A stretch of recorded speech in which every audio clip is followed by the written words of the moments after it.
Hello everybody and welcome to another episode of Guys on Gaffr. It is the end of game week 5, just about. We're currently recording as Bristol City versus Cardiff is in like the 90th minute. And we are going to digest a couple more game weeks.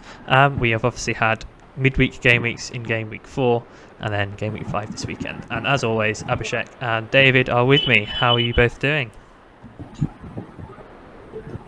Bad. Very bad in terms of numbers. I'm feeling very bad. We will talk about it a bit later. Yes. In terms of football, well, not so much because I mentioned United. In terms of real life football, I think United play Liverpool and we are going to get a hammering. So I'm not happy about that also. So basically, you can say I'm not having a good time in both real life football and fantasy. Oh. Let's move on. How's things, David? Yeah, it's good. It's better in like football terms than Abhishek at least. And also like I came back from just being out last night and saw how good I was doing in FPL. Like I'm 60k. Like what the Yes, what's that? David. That's a great start. Yeah, I didn't even know. I'm like not the biggest fan of FPL, and I'm just like, oh, okay, nice. So yeah, but Gaffr, yeah, we'll see. You just have to take FPL really seriously now, David, and we'll just make an FPL podcast. Yeah. Like all the hundreds out there already. Yeah, no. Well, let's have a look at how we did in game week 5. Abhishek is up first, and it's a bit of a shame. Something bad has happened, unfortunately, for Abhishek. Before you all look at his bench and wonder what on earth he was playing at, what happened, Abhishek? Yeah, it's basically the one on the right hand side was the team that I was supposed to play, or I was thinking that I saved it, but the one on the left is the team that I end up with. So I checked with the Gaffr headquarters if there was a problem at their end, but they told me that no, mate, it's the problem at your end. So basically, what I have done is I have made a 27-point mistake overall, because Swift was going to be my captain, Sinani was going to play, Ahmedovich who is also going to play, but I'm now stuck with Brereton's 1 point, doubled up to 2 point as captain, Sorinola's 2 point. So it really hurts, but as not all is bad, because the Preston duo of Woodman and Brady is contributing points. So they both have contributed. I can't get over this. Did you have a crystal ball or something? They've kept 5 clean sheets. They've not conceded a single goal yet, and you've got the double up. Like, and you ended up you were planning on playing them both, and you ended up playing them both at home to Watford. So well done to you. Yeah, It's insane. yeah. So and Aaron's get me a nice 7-pointer. Disappointed with the Burnley defensive performance, especially in the after the 85th minute. That was ridiculous. So Roberts with 1 pointer. Swansea, don't know what is happening there, because previous on the midweek they look okay now, but again they have faltered. So Sorinola with 2 points. Swift, my first return since owning him, nice 11 points. My transfer in Jacob Brown, my beloved, but he didn't perform actually, and also received the yellow card. Thanks, mate. Pritchard with 2 points. I mean, I was hoping when Stewart scored, I was hoping Pritchard assist, but Clark got the assist. So Pritchard with 2 points. O'Dowda and Wyman still yet to play, but I can say that Wyman has not scored. So both of them will get me 2 points. So Wyman was my vice, 3 points. So in the end, I finished with 41 minus 4, that's 37 points. Brenda's, I have dropped down 200 places already. I don't know after this result how many more places I drop down, but I try not to look at my bench because lots of points are there. So hopefully I will try to forget. I have 6 days to forget this horrendous performance. It's really it's a bit funny because it would have been a pretty good game week if you'd go on, David. Yeah. It's a bit funny because like I was like the guy with all the bench points last season. And I think we switched places, Abhishek.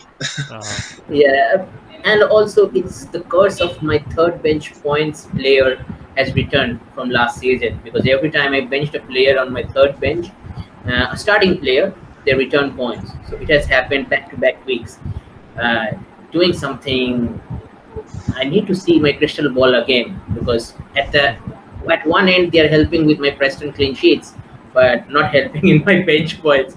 I need to reduce my bench points and add those points into my starting 11. So yeah, 37 points net. Let's hope that I forget this horrendous performance in the next 6 days as quickly as possible, because I need to do some transfers. Very unfortunate situation. All right, David, your team is up. Yeah.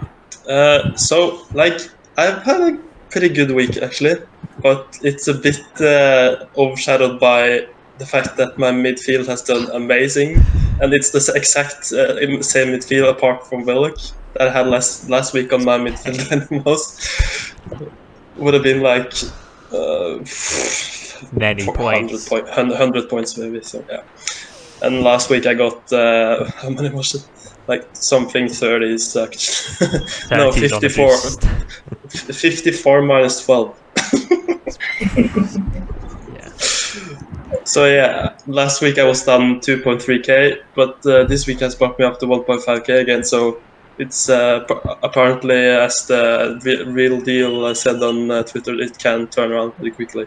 And I was like talking about my Scandinavian team being my main team after that performance. But the funny thing is, like, that team has dropped below my original team now, because I have Captain Madsen in that team. So it's like, when do I know anything about anything? So yeah, my main team is my main team again, with the gaming rank of 747 and 69 points minus 8. So yeah, it's pretty good. Nice. Yes, my team, similar woes. So I also played midfield dynamos in game week 4. Took a -8 to do it, and didn't get a single return from my midfield, and got 40. I got 41 net. I think it's 49 minus 8. 41 net. Game week rank of 3.6k and a 160 odd place red arrow on midfield dynamos. So that was terrible. And then this week I've got some nice midfielder points, so thanks guys, but you were a week late. So yeah, but I took another -8 this week, so my team was a bit of a mess, and I just wanted to fix all the issues, and now I'm quite happy with where I am. So I brought in Giles, Ahmed Hodzic, if I said that correctly, and Jay Rodriguez for Pookie and Hyman and Bidwell. So I'm glad Vyman hasn't got anything, unless he scored in the 95th minute. No, he didn't. Good. So I've been really stubborn on Vyman, which is probably to my detriment, but I did bring in Jay Rodriguez, who got me my first striker return of the season, and it's game week 5. So yes, come on, let's go. Finally. It was just an assist, but yeah, vice captained him, and captain Jed Wallace. That's a shame, because I've been on Swift in previous weeks and stuff. But yeah, it's a solid week. I mean, I've got up about 80 places on a -8. I'm not going to complain. It's just having now played 2 boosts, I feel like I'm a little bit behind, because there'll be people who are like 800, ranked like 800, and have got all 3 boosts intact, and they're going to overtake me. So we'll see where we are in a few weeks' time. Away day 6, a lot of people will be playing this coming game week, so hoping not to drop too much this week, and then see where we are. So yeah, it's been okay. I mean, Aaron's solid 7-pointer. Giles got 2 bonus despite conceding.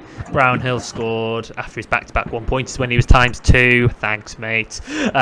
Chair 10, Swift 11, Sims 3 sneaked a bonus. So yes, that's me. All right, so that's our teams, and then finally we've got to go to our pod team, and our pod team is just, oh my word, our pod team, guys. Heads in hands, shaking our heads. Yeah, it's just not good. So we've now played all 3 boosts. We also played Midfield Dynamos on a -8, and we brought in Saar. I believe that was your suggestion, David. Oh, sorry. We brought in Saar. And we basically had the same situation. We didn't get any returns to our midfielders, and we came second. We didn't even... No, we came last. I think we came... Did we come last?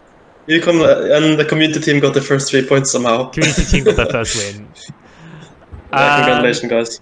So our team was a mess, and we're like, right, we need to overhaul, because it's like head-to-head format. So we were thinking strategy, and we were thinking essentially we could use another boost on another week, but we really need to beat the other teams on a consistent basis on the normal weeks when there's no boosts in play, to try and catch up. So we overhauled, and I like our overhaul team. It's a good team, and it's actually done all right. It's done quite well. We've got Njai with his brace off the bench. We've got Diangano. We've got Stuart, who got a really nice 10-pointer. But unfortunately, we've lost by 1 point again. We've lost by 1 point to the EFL Fantasy guys. They got their on, I think, whatever Vyman, because they had Viced Vyman as well. So they won by 1, and it's a bit gutting, to be honest. Because we captained Jed Wallace, the one West Brom player who got no returns. If he'd have returned, then or even just got a bonus point, we would have won. So it's very, very sad. Somewhere at Stoke, Jamie's laughing. He's laughing hilariously on the fact that we have wasted 3 boosts.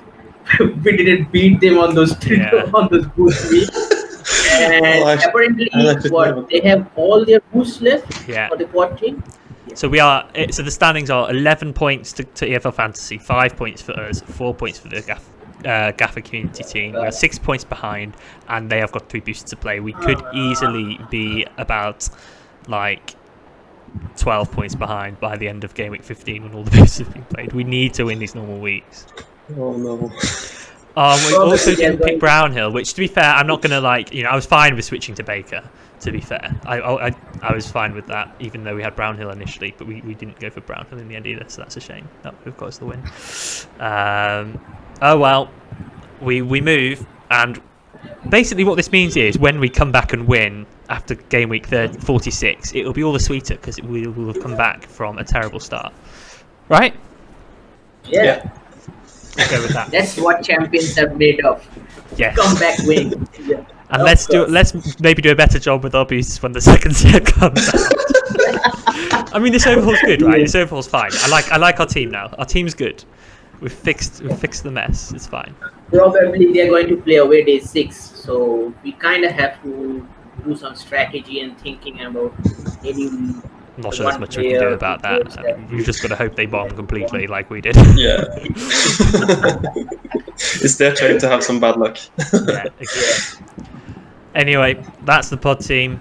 So better times ahead, we hope for that. Okay, let's move into our main discussion. So we've got a few things to talk about today. I think there are 3 things on the agenda, 3 or 4 things. And my mind is going blank. Yes, one was Preston defence. They have not conceded a single goal yet, as we said before. Incredible. Is that luck? Is that kind of, something that we think will be sustained? We're going to talk a little bit about Reading, the Reading versus Middlesbrough game, because I think we're all a bit surprised by how both of those teams have done. We're going to talk about Estupinan, because he's doing quite well, and just generally about kind of how the template shifted a little bit, particularly in the forward line. There's been a lot, I guess, we're 5 game weeks in now, and a lot of trends have started to emerge. We're starting to kind of work out which teams are doing better than we thought and worse than we thought. We've got a bit more data behind kind of what we had, especially even at 3 game weeks. It's not very much, and there's a lot of conclusions. It's quite hard to draw. So, first of all, let's have a look at Preston defence. So I found the XG against that, and Preston are actually 12th on the list. So actually they're mid-table. Their expected goals against, according to whatever this model is on footystats.org, is 1.35, which is pretty good. It's very, very good, but it's actually 12th. So it's not even in the... It's actually 13th, sorry. It's not even in the top half. But yeah, they've had 4-0 nils and a 1-0 win. So that just says a lot about, it's just boring. Don't watch Preston. What are your guys' thoughts then on Preston? Because they've done it in decent fixtures as well. They've done it against Let's get the results up. I can't. They've done it against the Watford, who have just lost Sarr, Dennis, and João Pedro, and Keenan Davis isn't fit. They've done it against Rotherham, 0-0. They've done it against Hull. They've done it against Luton, which, to be fair, is a tough fixture on paper, but Luton haven't been that great even at the start of the season. And they did it against Birmingham. No, that's not right. Who did they play first game week, guys? Can you remember? Wigan. So he's done it in good fixtures. I mean, should we be rushing to get them in if we don't have them, or are we just going to like ride it out until they get worse? Because I mean, their fixtures moving forward are Cardiff, Coventry, Birmingham, Bristol City, Burnley, Sheffield United. So some actual decent fixtures still to come. Thoughts? David goes first because we don't know. Right, it's lightning and thunder. Talking about busy. Yeah, no, I'm thinking. Like, has Brady gotten like attacking returns yet, or is it just like got clean sheets? One assist. Yeah. So he's not. Defender. Yeah, but that's like mostly down to the clean sheets, right? And bonus. I think he's been quite good for bonus. Oh, really? Yeah. So if he keeps it up, yeah, he's like a very cheap and a very good option. But like, yeah, I'm not sure if you have any options that are like cheaper and as good, and you just have to pay like probably $1 million more to get the same. So actually, as I'm saying this, I thought I would say like no, just get some other players, but like, yeah, he's good value. So yeah, I've like convinced myself otherwise. But look. Do you have any thoughts, Abhishek, on this? Well, as an owner of Woodman and Brady, my suggestion is get them because of course it is. But I mean, if we look at Preston's whole defensive players, that the 5, including the goalkeeper, the 5 players that they have played, Brady scored 45 points, Lindsay scored 30 points, who is 4.6 in the game. Story also scored 28 points, he's also 4.6 in the game. If you want a cheap enabler in your squad, if you don't want to own Brady because you know he will get 70 plus minutes and he's very much injury prone, but so far in five games he hasn't shown any concerns of injury. So first preference will be Brady. If you are not going to get Brady due to your spending of for the park the bus boost or big at the back, because the likes of Matheson and Roberts and all those guys, so you can look at Lindsay, who is 4.6, and he's also a good enough player, but he's not what we say he's not like Brady. So if you are going to own Brady, then that's the best. And we all knew Woodman from the Swansea time. Last season he went to Bournemouth but didn't get any game. But before that season he was at Swansea and he was a pretty good goalkeeper. So I kind of like this combination going forward, especially those who are on wildcard. I think in 5.6 and 5.1, that's 10.7. You get 2 nailed players who will start each and every week until any injury comes. So knock on wood. Hopefully Brady stays fit. So yeah. Apart from that, you may look at Lindsay, and I think it's probably time to go Preston. At least one. If you're not going for goalkeeper, at least one of them, either Brady or Lindsay, go for them, because the fixtures did not look any bad. Yeah, granted they are one of the high scoring teams that they are playing now, especially Hull. I don't think Birmingham will score that much, but the likes of Hull and who else they play in the next 5? I had them up a second ago. They had some really good fixtures, and then it gets tougher around, I think, game week 10. So they've got Cardiff, Coventry, Birmingham, Bristol City, Bristol and Burnley. Burnley should be yeah, basically Bristol and Burnley they need to look out for, because they are the high scoring teams, especially Bristol, especially Burnley, the high flyers, because they are getting new scorers every week.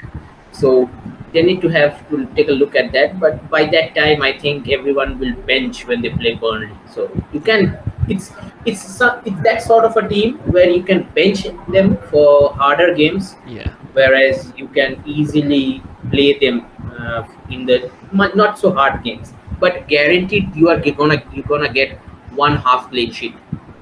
That's a guarantee from them.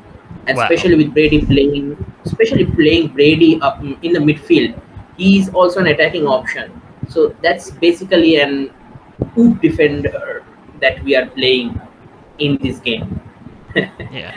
So at 5.5, he's gonna get price rise quite this week, I think. 0.1. So basically, time to get him in sooner rather than later, I guess. Yeah, my opinion of it is, if Woodman was not 5.6 and he was in the 5 bracket, I think a lot of people would be having him, and he would obviously be the best option. I think I completely agree on the 4.5s as well. I think Lindsay could be a really good option if if you've not got any other issues.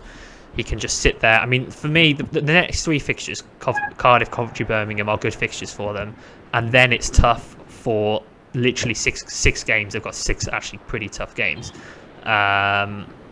The only potentially kind of easy one, like the only team that we haven't predicted to be kind of in the top 6 in that run is Sunderland, but Sunderland are actually doing well from a goal scoring point of view. So I think, yeah, it's perfectly fine to get them in and bench in those tougher games. Brady, I agree, is the best option. And I don't know whether I'm undervaluing them, because I think it's probably unlikely to carry on, and I think they're good picks. By all means, get them if you want to, but I wouldn't be like they're essential. And for me, I don't think it's the priority for my team to go getting a Preston defender. So it's just like, yeah, if you want to go there, great, go ahead, absolutely fine. But I wouldn't say essential. That's my opinion anyway. I think it's more inclined to the fact that they're not scoring that many goals. Yeah, that's exactly. why they are getting all those. Because if they start to score some goals, then we don't have this middle opinion that you can get them, or you can skip them. But if they start scoring goals, I think the likes of Barrett and who else is there? Daniel Johnson, if they start clicking and scoring goals, then I think it will be a much easier decision whether to take them now or just play them and bench them when tougher games comes. Yeah, I think the fact that they're not scoring goals means they're having to keep it tight as well, right? They're having to play defensively and keep these clean sheets, otherwise they wouldn't be getting any points on the board. So there is probably that as well. It is worth noting, I mean, yes, I did from the highlights, I think they were quite fortunate to get a clean sheet against Watford yesterday. It's just the number 9, Manaj, missed a couple of really, really good chances, and you could tell that they were lacking that clinical edge without Dennis or especially from the first 2 games. That's a considerable amount of change that they have in the style of play as well as in the finishing department. I mean, in the first 2 games, they were having such fun, and they were looking like a team to beat. But now, with those transfers happening, it's really hard. The team just looks so different. They look so much worse. Yeah. Keenan Davis will probably start when he's fit, to be honest. I think he could become an okay option at some point. But yeah. Anything else to say on Preston defence, or should we move on? Yeah, let's move on. Okay. Next, let's talk about Reading against Middlesbrough then. So, allow me to be smug, a little smug for a second. Sorry, but all you guys predicting Middlesbrough to finish top of the league, and the only reason they're not bottom of the league right now is because Coventry have only played twice, and they've not done very. Okay, so I mean, Middlesbrough defensively, they've been conceding goals. In terms of Jones and Giles, though, are we of the opinion that we shouldn't be put off from them? And certainly, if you I've just bought Giles, and I'm happy to have bought him. Do you think Giles and Jones are fine to hold, or do you think the attacking returns will dry up, and then if the clean sheets aren't there, they'll be too expensive? Like, any thoughts on that? Yeah, I'm just looking at the fixtures now. Like, they've have the fixtures been like a bit mixed now, or have they been easy? Like, because mixed. Yeah, They've had like So they West have got Brom some. and like they've had another difficult team. I can't remember who. Yeah, so they have been doing well considering like the teams they've faced. And Jones a bit more than Giles, but I've heard you say he's been unlucky to not be like on par. Yeah, I'd say so. Yeah. So maybe it's like the classical don't buy, don't sell. I'm not sure. I have one as well, and like yeah, it feels better to have one of them than to not have any of them in case they get an attacking return, even though they concede two. Like you'd still get some bonus and some attacking points, which are huge in Gaffr from vendors points. So. Yeah, I mean their heat maps are still very, very good. I looked at Giles earlier, and he was just so advanced, especially in the Stoke game in midweek. And I'm just looking at Jones's heat map from yesterday. He's again so advanced. So I think attacking returns are still there to be had. It's just defensively where they kept any clean sheets yet? I'm not sure they have. No, 0 clean sheets. They have played Sheffield. So yeah, they've played Sheffield United, QPR. So they have had some tough games. So yeah, I mean, you don't have to buy if you don't have them, but I think yeah, you're absolutely right. Don't buy, don't sell is quite a good way of looking at it. Yeah, because they have like Swansea, Watford, and Sunderland in the next 3, and that's like 50-50 games for me. Like we don't know with Swansea because they have been very bad, but also not so bad midweek, and then Watford, who are very uncertain about, and Sunderland, who's doing well. So you probably won't like rely on clean sheets. Like you probably want to have those attacking returns. But if you keep them longer than that, they have from 10 and outwards. They have like Cardiff, Rotherham, Coventry, and Birmingham. So That's a good one. Yeah, you can just have them and don't sell them. Yeah, just to save transfers. You have other places to use transfers, most likely, like in midfield and strikers especially. We will go down to that later. But like, there's so many things you consider, and defenders, you kind of want to not chop and change too much in defense. I think you want to get those steady points in at each and every week, even though it's like half clean sheets or maybe like 2 points or sometimes. But it's more consistent to have like 4 defenders that get 3 points every week than to have 5 mids that don't get anything. But yeah, we don't know what's the best part yet. But I think from what we're seeing now, probably just decide some defenders, keep them, and use them with your transfers elsewhere to jump on those bandwagons or points. Yeah. I mean, even with these 3 fixtures, like the only one that's particularly tough is like I'd say Sunderland's almost the one that are least likely to keep like a clean sheet in, because Swansea have been pretty bad and Watford have lost all their players. So yeah, I do agree with everything you said there. Don't sell. Anything else on that? No, I think you guys have covered. I think in terms of my perspective, I think I was looking to get one of them on game week 3, but glad I did not get them because they are not looking good, especially defensively too. And I can't only buy them because of those attacking returns, because although they play very advanced, but at least I need to get some half clean sheets from them to justify that price tag. I think they're 6 million plus. Yeah.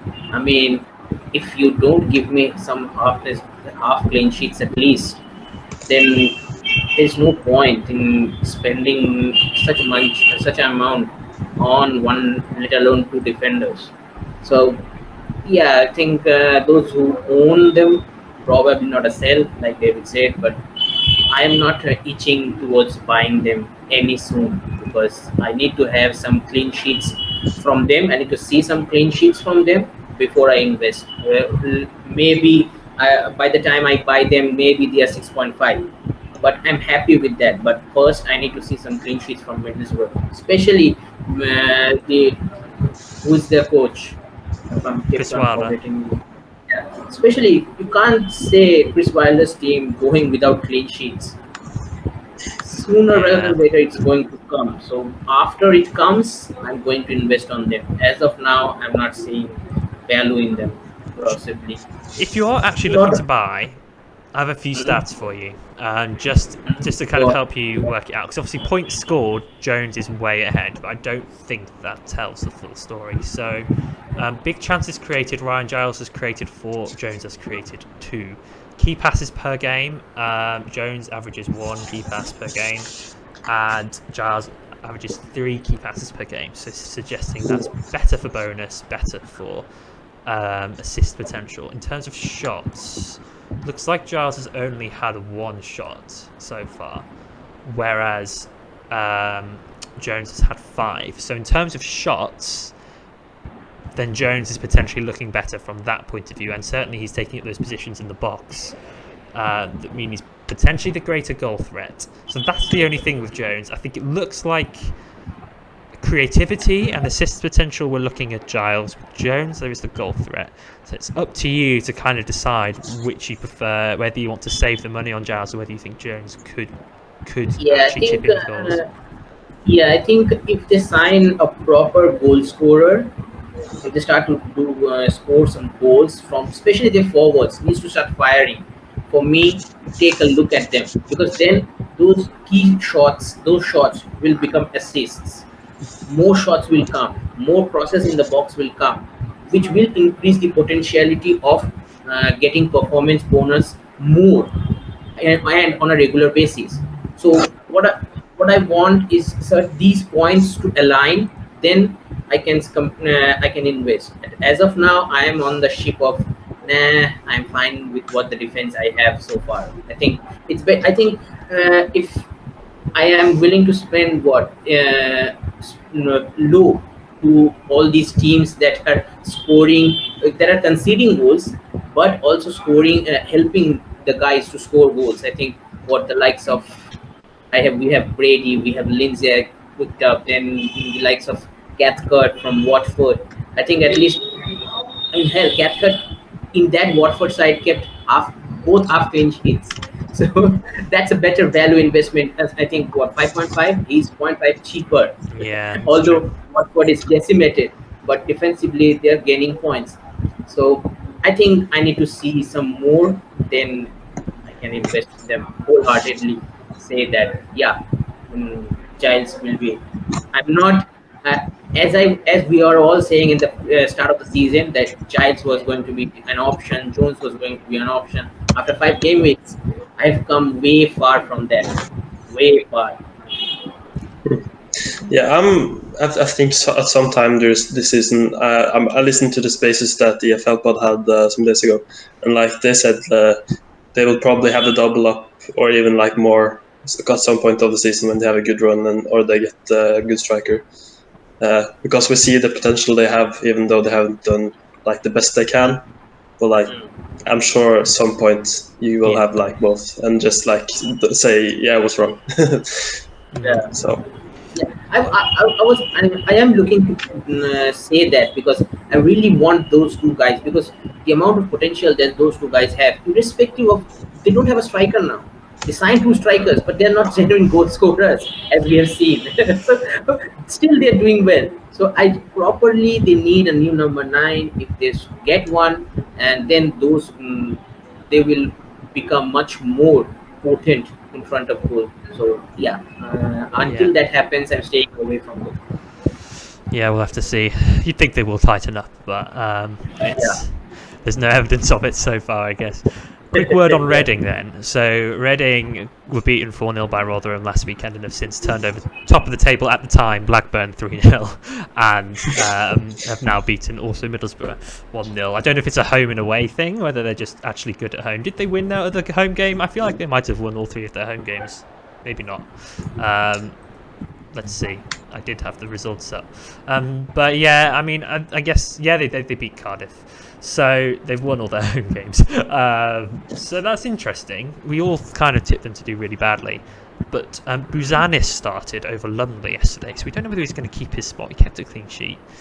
So that's something to note. And also, there's like 2 4 million keepers that are potentially starters now.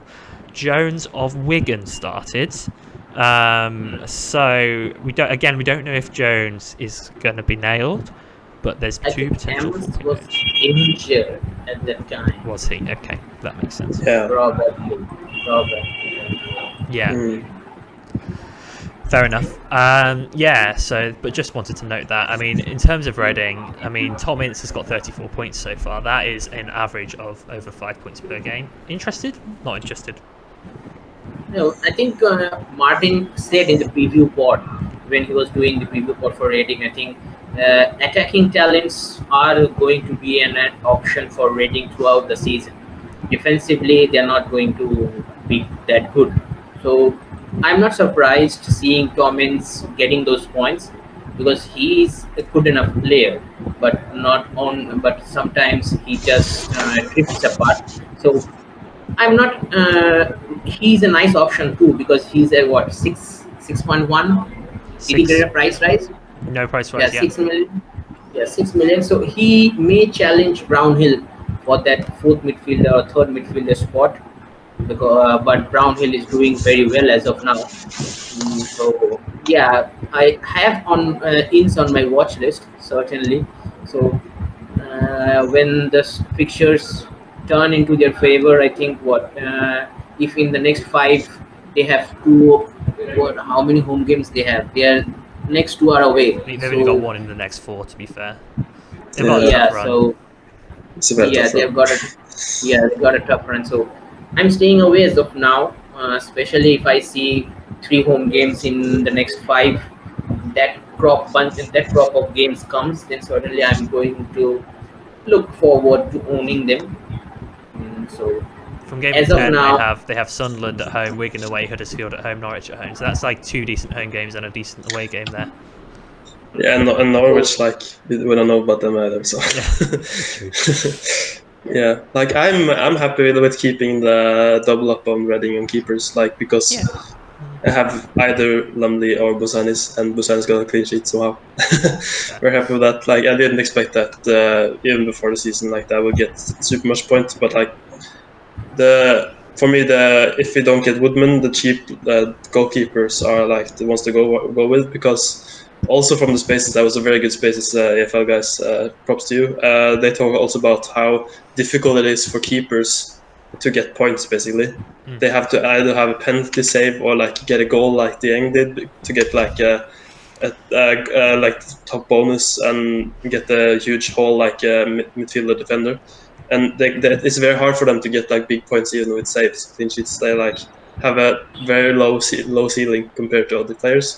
So do you want to, if you're not looking like Abhishek and got Woodman at the start, do you like want to use that's not luck, mate. That's not luck. okay. We all knew Woodman do well. Yeah. Keep telling yourself that, man. Yeah. I don't think you should like use so much money. I am getting consistent 6 points. That's not me telling. Yeah, there's just nothing wrong with that at all. all. Yeah. That's good. That's I am awesome. getting 6 points on a regular weekly basis. Yeah, but like that's the exception. Yeah. Yeah. Although I do agree with all you and the AFL Fantasy Point guys, because look at Lumley. He scored 2 points after conceding 4 goals. So That's half clean sheets for you. yeah. So it's hard enough to score goals because when you concede, especially we have seen in the championship in the previous season also, if you start conceding goals early in the game, you're gonna get pummeled by 4-5 goals. I mean, last Quite funny. so it's hard enough to keep half clean sheet, let alone full clean sheet. So props to those goalkeepers that play the championship, especially because it's really hard because it's an open scoring league. If you start conceding in 5-6 minutes and so early in the game, you're gonna get 4-5. It's just quite funny that well done, you didn't concede a 5th goal to make it 5-0 in the second half, have 2 points. Whereas if it had been, the goals had been distributed evenly, it would have been a 0-pointer. But anyway, that's half clean sheet speak. That's how it is. It's fine. I don't have a problem with it as a rule, so it's just funny. Yeah. Preguntas. First question. Okay, so we're going to move on to questions now, and thank you for all your submissions this week. And as usual, David is going to be our question master. Yes. Fire away. Let's do this. I have my slow piece this week because my charger suddenly started to decide to just not work. So bear with me, guys. But here it is. Our first question is from Forever QPR Pontus from Sweden. He asks, "Is it okay to rage quit after 5 game weeks?" I think all three of us have wondered this. We've all wondered this ourselves. After last midweek, I was like thinking about like how do I get back from this? Yeah, David and I have had our failed boosts. We've had no Vyman until recently. I mean, I still don't have Vyman. David only got him recently and had to suffer the Swansea duo. So it's not. I mean, it's don't rage quit. Don't rage quit. Carry on.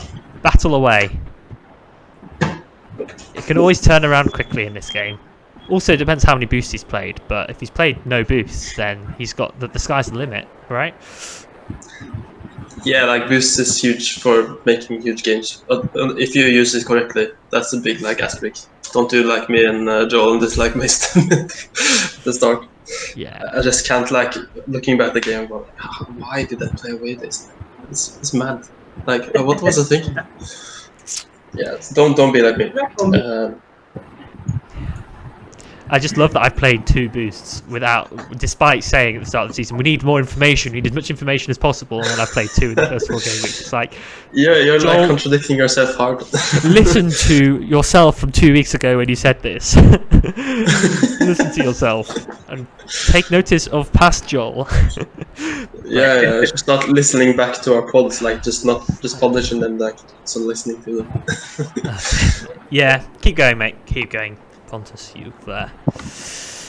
We know you're a good Gaffr manager. You had a great finish last season, so I'm sure maybe that's partly why I want to rage quit, because it's hard to get to that point again. But I think,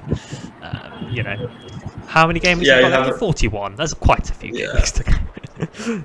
Yeah, I get like why it's like frustrated, because he has like such a high standard for like finishes in the game, and like it's a different like going from top 50 like to 3K, like what's that? Yeah. So yeah, I get it. But yeah, don't quit, man. Just keep listening to our pod, and then maybe we'll come with some good advice. Next question is from FPL Frustration. He says, "Is Sinani or a brilliant Gaffr asset or a temporary bandwagon? He hasn't been getting minutes regularly until the last 2 games, but look like their most creative player." Do you want to take this first, Abhishek? As you actually have him.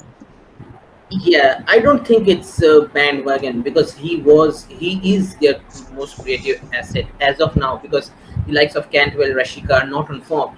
So you are going to play the guy who is on form. Plus, you have seen him playing for Huddersfield. He was doing quite good last season. Huddersfield went to the playoff final. So he was playing really well. He fitted the system Norwich started playing for this past couple of weeks. He links up with Rashika and Onel Hernandez, I think, on the left and centre forwards. He links up with them also pretty well, and I think he takes up all the free kicks and corners, I think, on the right hand side. I think Nunes took a couple against Millwall, but yeah. Yeah, I think he grabbed the opportunity with both hands, which Dean Smith presented to him, since Cantwell is not doing well. So he is becoming an option now, and he's 7.1 million cheaper than Cantwell, 4.4 million cheaper than Cantwell. So if you are owning Cantwell, and with the form that he is on, he is going to get an extended run of games in this side. Even though I think Cantwell was on the bench, he was not injured. Rashika was also on the bench. Still, they come out with 2-0 winners, and he got 11 points after the 16 points in the midweek. Yeah. So yeah, he's not definitely a hype player. He's definitely a good player, and I think he will now continue a good run of here. So if you are looking to bring him in, definitely bring him in. Now is the right time before he gets priced out.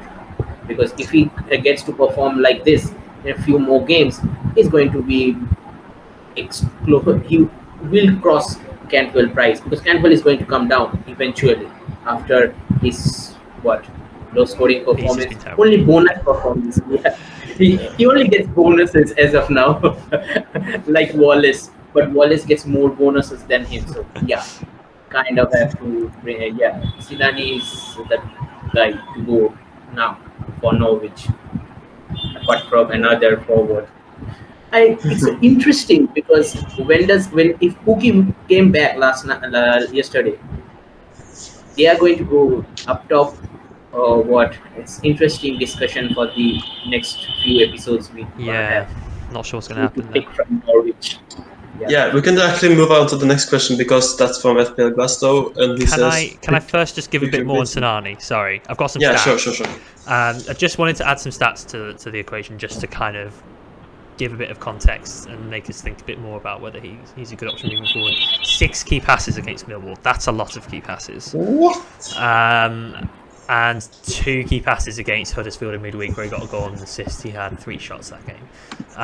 So just I think I completely agree with Abhishek in terms of comparing with how Ashik has done, which is he's not really looked that great. I think he's a cracking option. I did watch most of the Norwich Millwall game, and he did stand out as one of the most creative players on the pitch, and actually has a bit of end product about him. So yes, I think Abhishek is absolutely right. He's a cracking option, and the stats seem to back it up from the first 2 games that he's played, that he started.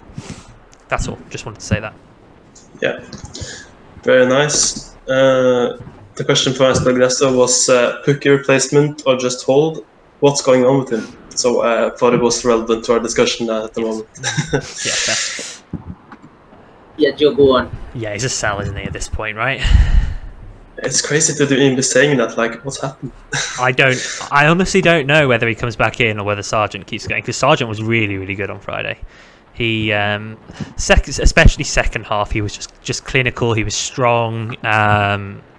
Especially impressed with the strength he showed in both of his goals to kind of muscle off defenders, and he looked very confident. So yeah, it gives Dean Smith a bit of a headache. I wouldn't necessarily say buy Sargent yet, because we could just easily see him get benched for Pukki, and we don't know. But keep an eye on it for the next couple of game weeks. If he starts the next 2 and Pukki's fully fit, and he looks good still, then could be a good striker to go for. What do you think, David? I think like the Sargent Pukki situation is like the summary of the season, because no one in their right mind would have predicted Sargent to outplace Pukki before the season. Like, that's just incredible. Like, you can't predict it, and he's actually doing well. So yeah, I'm also in the sell Pukki boat. I've already done it for Wyman, even though that hasn't worked out as of now. But yeah, there are more options, and we'll get on to one of them afterwards. But yeah, if you are brave, maybe you can go Sargent and just hope he keeps performing. He's at least better than Pukki, I think. Even if he doesn't get anything and Pukki comes off the bench, he will probably get the same amount of points if he starts. So yeah. In terms of other replacements, yeah, go on, Abhishek. Do you have something? Yeah, I was just checking on the Gaffr website. The top 10 forwards. Out of that, only 2 of them is priced 9.5 and 10. Rest are cheap, and that list does not include Pukki. That list does not include Dykes. That list does not include Grant. That list does not include Victor, although Victor hasn't played for 3 games, I guess. So, especially now, the shift is taking place in terms of budget forwards, because what Pukki has scored 10 points in 5 games, 11 million for 10 points. That's too much. That's point a million. Not point a million. That has to be the worst points per million ever. Yeah, it's like it feels like it's negative. Like yeah, so he's definitely a sell in my eyes. He's definitely a sell. Sold him last week, and he's definitely a sell. Don't own him now. Oh, sorry, he has not scored 10 points. He's 11.5. He scored only 8 points. That's ridiculous. Simply ridiculous. Whereas I think we Sargent all captained him at least twice. Yeah. And then we Sargent knew. what 7.5 million, 4 million cheaper, and he has what Yeah. 28 points. So 20 points more than me. So, Don't we love the championship, eh? Yeah. So, yeah, it's time to sell him, and the likes of high priced forwards. I think I'm going to sell Brereton this week also, which we will come to really? later. But I'm going to sell him because there's no point in holding such money in terms of forwards because they're not performing. All the performing forwards are cheaper, the likes of Stewart, Estupinan, Greek. Hell, I might take Will Greek. He's outperformed Don't many of think Will those Grigg guys. starts, mate. I'm pretty sure. Will he Grigg. starts. I don't think he's on fire at the moment, man. Are you thinking of Will Keane? I think you're thinking of Will Keane. Yeah. Should we move on to the next question because that's like we're talking about it right now. I've actually brought up the next screen because I think it is relevant, isn't it? Yeah. Yeah. Kyle Stoke Gaffr, he says, do you think 3 forwards under 9 million could be the way to play this season, considering moving my budget backwards into midfield and defense? Yes. But always So Kyle have an idea of how you might get back to a big striker, right? I mean, Kyle is too kind because he said 9 million forwards. And I'm talking about getting 5 million, 6 million forwards. So much cheaper, man. Go on, much cheaper. I mean, I still really rate Jay Rodriguez as an option personally, just because I think he is going to be a lot better than Ashley Barnes in terms of a Burnley striker. He's going to have a lot more chances created for him. He's quicker. He's quicker. He's just as strong as Ashley Barnes, and I think he could do quite well. Yeah. He's just playing himself back into form, I guess, after his injury. So I think of the top forwards, I think he's my favourite at the moment currently. Grant is not a bad option. He's looking nailed on at the moment, but he seems to have not really been that involved. He just scored a pen. That's it.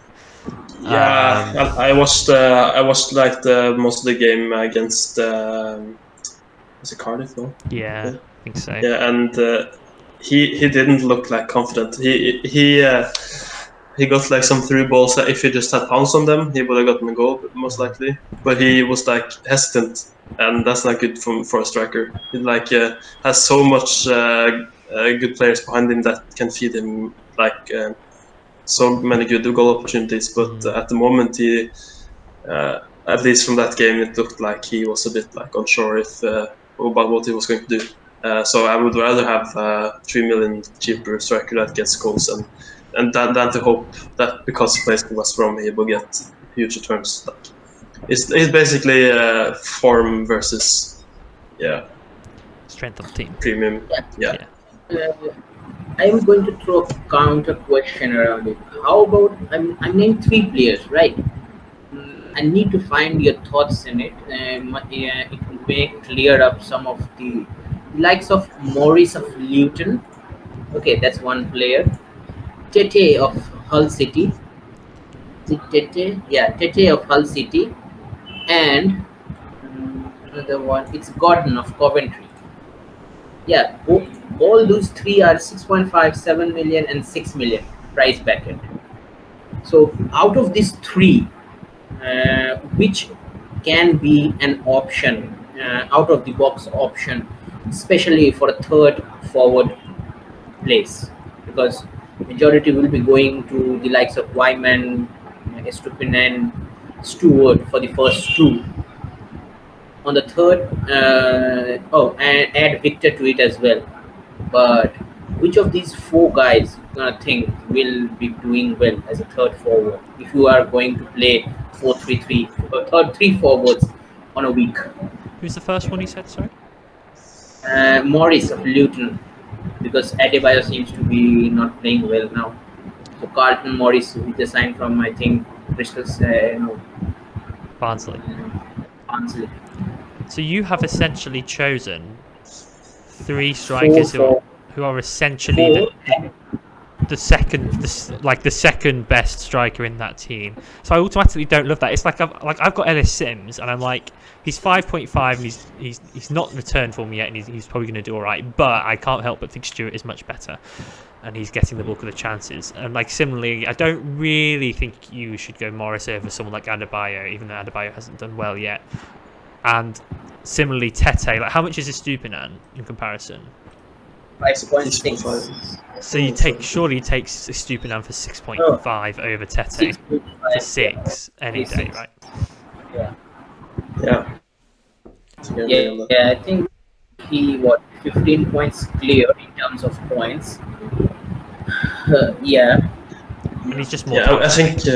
I don't think I will go like different for the sake of it. Like you can maybe on one if you want to get 20, but yeah, we know how random this is championship is like. So, do you want to add even more variance to your team? I'm not sure. Yeah. Should we move on to that question on Estupiñán? Yeah, I think it's Estupiñán actually, because the N has the tilde on top of it. Yeah. Good spot. FPL Tiger. Looks like Australian flag after that. So, does Estupiñán have to come into our thinking with 4 goals and an assist in his last 3 games? He's my target for Pookie. Frees up a lot of cash. Fair enough. That's a lot of money. Now he has done that against Fulham, Burnley, and West Brom. He has got those returns. Oh. So hard fixtures, right? I mean, again, I've got his stats in front. He's got 2 shots per game, 1.2 shots on target per game. So that's 6 shots on target so far. 2 big chances missed, 1 assist, 1 big chance created, 1 key pass. So yeah, he's not done it from a heck of a lot of shots. But does he need like so many shots if he gets good chances? Probably not. I mean, he where did he come from? Was it the Portuguese league or something? Yeah. And he got like 16 goals or something. He's got 4 goals from 2.5 xG. I don't know much. The thing is, I don't know much about him. I've not seen much of him apart from like the championship highlights on ITV.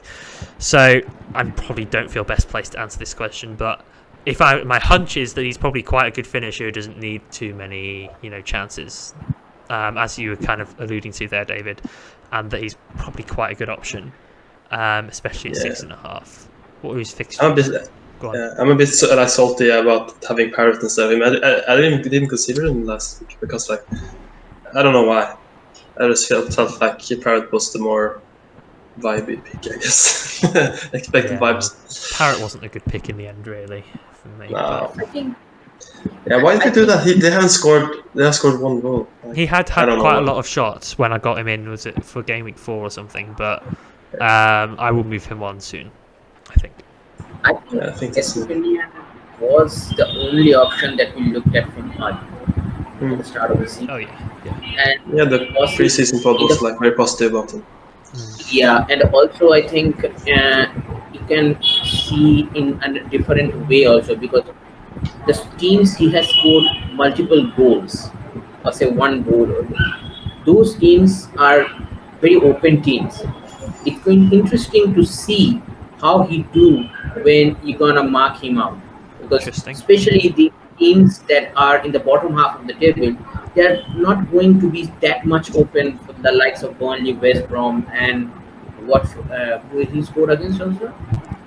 It was just Norwich and Burnley that he's got the goals against. He got a brace in each of those, and he got an assist against Burnley.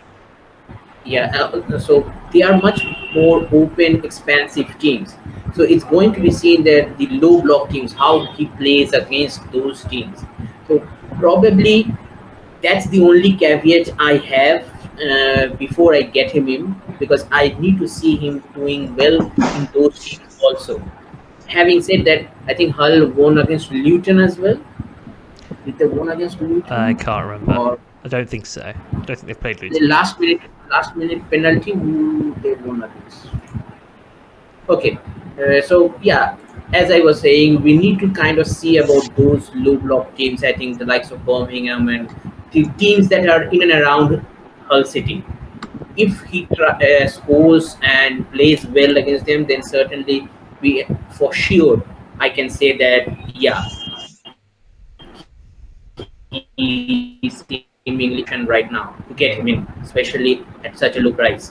But that's the only hiccup that I have about him. That all those goals that he scored are much more expensive teams. How is he going to do when everyone is marking him out of the game? The fixtures are Coventry at home, QPR away, Sheffield United at home, Cardiff away. It's a mixed bag. It's okay. But certainly when you hit the Cardiff game in Game Week 9, he does embark on quite a good run of fixtures. So he's definitely. When I replace Parrott, which is probably not going to be this week, but potentially the game week after, I have my eye on him as he's going to be on the list for me in terms of potential replacements. That at least I will say. Nice. Should we move on to the next question? Sure. Yeah. That's a question from Adam, All Sports Adam on Twitter. He says, captained Pookie every week, then changed to this. For those on you can see that he has Maatsen captain with a -4. Yikes. Yeah, it's a big yikes from all of us. I nearly viced him, to be fair. I was very close to vicing. Yeah, I took him captain in my second team, so yeah, I feel your pain. He also says his forward line is still Pookie, Perot, and Reece Jacobson. Yikes. Another big yikes.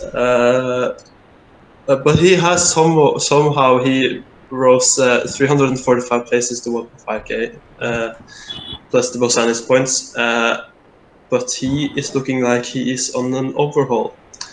So what I will say, firstly, check out Tom PFF's thread about overhaul that he posted this week. It's brilliant. He has done very thorough research into players that you can consider, and I would say it's very relevant because he has players in that will probably do well for an extended amount of time. So read through that first because you probably have everything you need in that thread.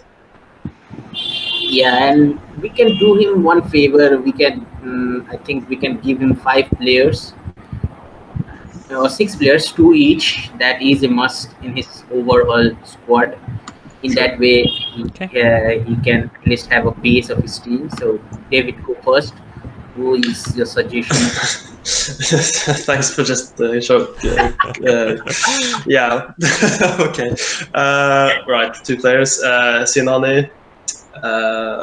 Estupina. Okay. Yeah. I'll say. Oh, that's tricky. I'm going to say Ross Stewart and. You probably want a West Brom midfielder in there. Just take your pick, whoever. A West Brom midfielder of your choice. So far, you have got your midfield and attacking pick. So I'm going to go defense and get on Woodman and Brady. Your Preston guys. Fair enough. If you so Woodman will be your set and forget keeper, and you may take 4.5 Rudy as his backup as well, because Birmingham seemingly have certain nice fixtures coming around. You can play around. Let's go Bosanis as a second keeper. Save that 4.5. All right. Yeah, that's and your second player was Brady. Nice. Yeah, that's a good developer, to be fair. Right. That's a good start, at least. Yeah, you have some things to build on. Last question. And I'm proud to happy to announce that we have another food-related question. So that's ask this for thing it now, and isn't it? It's like ask a question and a food question each week. Yeah. So the Gaffr question first. Now that we are actually going to be playing they are actually going to play football matches. Who do you think are the best Coventry picks? Victor and Godden. Done. Move on. Honestly, Angus, I don't think we can tell you anything that you don't already know here. I probably would stay away from their defence for now, until they double, and then maybe think about it. That's the question, though. Like, if he actually wanted to know, he wouldn't have asked the question. So, what advice do they have? Like, don't have much to base this on, but I think the main prayer for me is, for God's sake, get that pitch laid on nicely, because They'll it's sort it. so early. Yeah, it's so early in the season, and you haven't been playing at all. All the teams are up and running for 5, 6 games, so you are definitely behind on the match practice as well. So it's high time that Coventry starts playing some football games, even in by leasing out some stadiums and playing their home games for a temporary basis in them. They're going to be fine for the 31st, I think, because they've started work on the pitch now. So hopefully this happens. And as of the options from them, it's either gonna be Victor or Gordon. Don't go near the midfield. Don't go near the defense. Certainly don't go near their goalkeeper. Who is the goalkeeper? It's more. More. Yeah. If you want someone that's not bid well, you can go Panzo, maybe. Yeah, 5 million. don't hate it. Not going to get not the the attacking returns, but But hey, if they get inches, it will be. Yeah, and one more important thing: don't get Callum O'Hara until this window shuts. Don't go absolutely.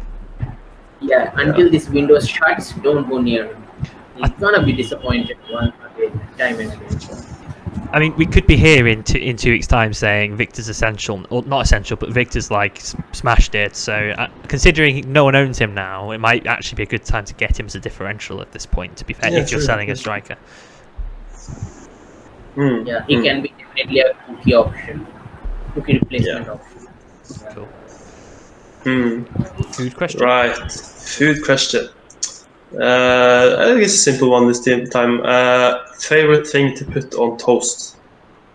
And I'll also add for the podcast listeners that Nick Griffith has put a GIF of Kermit the Frog and Frosty the Bear driving in the car singing "That's My Jam."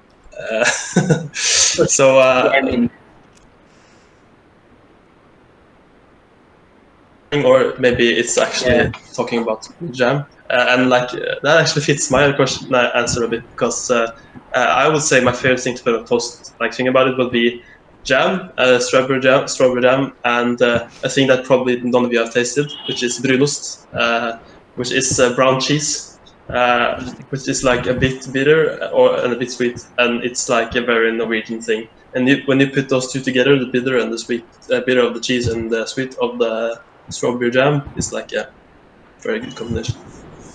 That's cool. Yeah, I mean, I don't actually eat that much toast. I'm a cereal person in the morning, so I have cereal over toast. Here we go.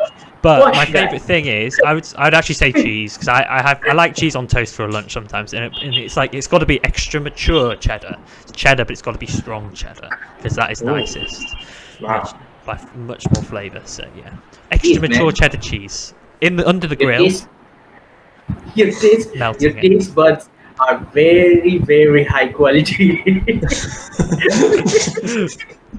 You are very specific of what goes in your diet, which is nice.